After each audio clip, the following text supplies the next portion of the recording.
बिहार में तेजस्वी के हौसले बुलंद हैं। हौसले बुलंद भी क्यों ना हो, उनके राजनीतिक गुरु और पिता लालू यादव अब उनके साथ हैं। उनका भूमाय समीकरण भी रंग ला रहा है, उसमें उन्हें सफलता भी मिल रही है और अब बीजेपी की तोड़फोड़ की राजनीति से वे आगे भी निकल गए। दूसरी ओर अंदरूनी खुशी इस बात की है कि बीजेपी और जेडीयू में इन दिनों पट भी नहीं रही। इसका भी दूरगामी परिणाम तेजस्वी अपने फायदे में ही देख रहे हैं। दूसरी ओर जेडीयू का बीजेपी पर लगातार हमला जारी है। खासकर अग्निपथ पर जेडीयू का विरोध हो रहा है। भले ही मुख्यमंत्री नीतीश कुमार अग्निपथ स्कीम पर अब कुछ नहीं बोले, लेकिन सत्ता के गलियारे में उन्होंने बीजेपी को झटके पर झटका तो दे ही दिया है, जिसकी गूंज दिल्ली में सुनाई पड़ रही है। और तो और तेजस्वी को अब मांझी का भी साथ मिलने लगा है। दरअसल बिहार के सियासी गलियारे में अग्निपथ की आग लगी हुई है। इसे लेकर महागठबंधन में शामिल आरजेडी और वाम दल लगातार कड़े तेवर में। 5 दिनों के मॉनसून सत्र में भी विरोधियों का हंगामा जबरदस्त ढंग से हुआ। 5वें दिन विधानसभा कैंपस से लेकर सदन के अंदर तक अग्निपथ पर हंगामा होता रहा। इस पर अंदर में कोई चर्चा नहीं हुई। कहा जाता है कि बीजेपी की ओर से इस पर चर्चा कराने की योजना बनी भी तो ऐसा खरमंगल हुआ कि उत्कृष्ट विधायक के नाम पर सब गड़बड़ हो गया। विरोधी तो विरोधी, सत्ता में शामिल जेडीयू तक ने बॉयकॉट कर दिया। इसकी वजह से चर्चा को ही स्थगित कर देना पड़ा। बाद में झल्लाकर स्पीकर विजय सिन्हा ने सत्र ही स्थगित कर दिया। दरअसल असदुद्दीन ओवैसी की पार्टी एआईएमआईएम के 4 विधायकों को आरजेडी में शामिल होने के बाद लालू यादव से ज्यादा उनके बेटे तेजस्वी यादव के हौसले बुलंद थे। वहीं आरजेडी के नेता से लेकर कार्यकर्ता तक उत्साहित थे। यही वजह है कि तेजस्वी ने अब बीजेपी को अकेले चुनाव लड़ने की चुनौती दे दी। उन्होंने दो टूक कहा कि बीजेपी में अगर हिम्मत है तो बिहार में आरजेडी के साथ अकेले लड़कर देखें।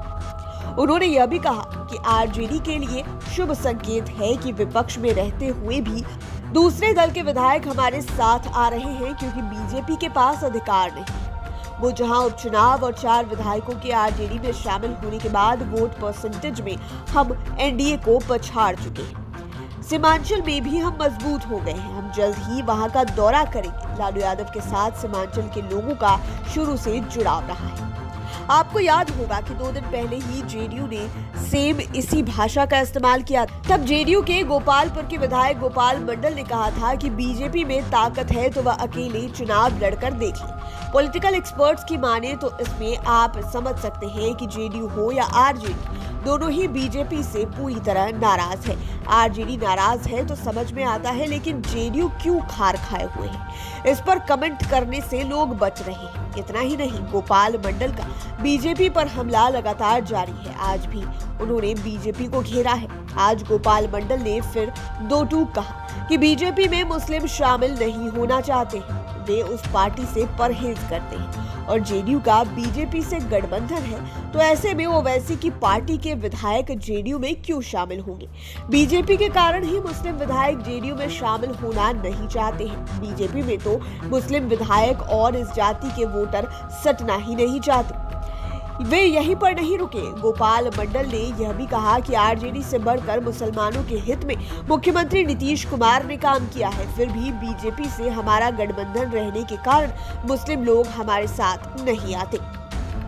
दूसरी ओर तेजस्वी यादव ने केंद्रीय सुरक्षा के बहाने बीजेपी को निशाना बनाया। उन्होंने कहा कि बिहार में कानून व्यवस्था और सरकार संचालन की स्थिति बद से बदतर हो गई है। सरकार के अंदर ही जब स्थिति इस सीमा तक अविश्वासपूर्ण, अराजक और विस्फोटक हो गई है कि बीजेपी के उप मुख्यमंत्री, मंत्रियों, विधायकों और सांसदों को अपनी ही राज्य सरकार की पुलिस, विधि व्यवस्था और सुरक्षा व्यवस्था पर यकीन नहीं रहा, तो कहा ही क्या जाए।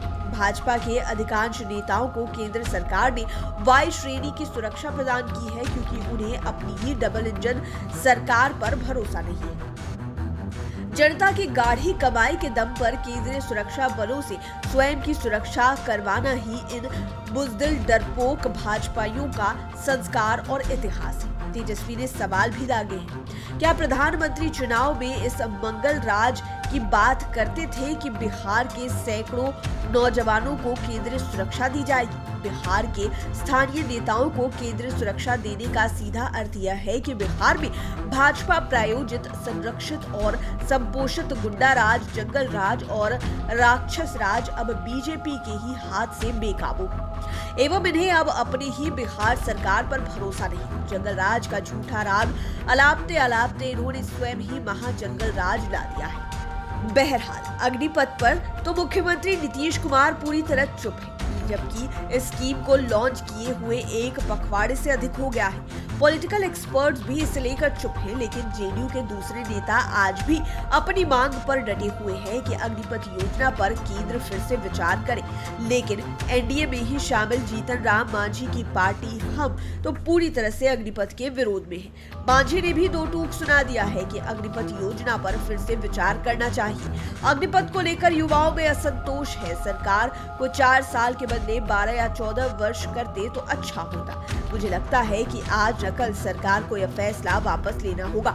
ऐसे में अब देखना दिलचस्प होगा कि तेजस्वी के बुलंद हौसले और नीतीश कुमार की चुप्पी के बाद आगे की रणनीति क्या बनती है। पॉलिटिकल एक्सपर्ट्स की नजर लालू यादव की भी अगली रणनीति पर टिकी हुई है। वहीं नीतीश कुमार की चुप्पी के मायने भी खंगाले जा रहे हैं। लाइव सिटीज के लिए राजेश ठाकुर की स्पेशल रिपोर्ट। अगर अभी तक आपने हमारे चैनल को सब्सक्राइब नहीं किया है तो जरूर कर लें। ये वीडियो फेसबुक पर देख रहे हैं तो पेज को लाइक करें। आप हमें ट्विटर पर भी फॉलो कर सकते हैं।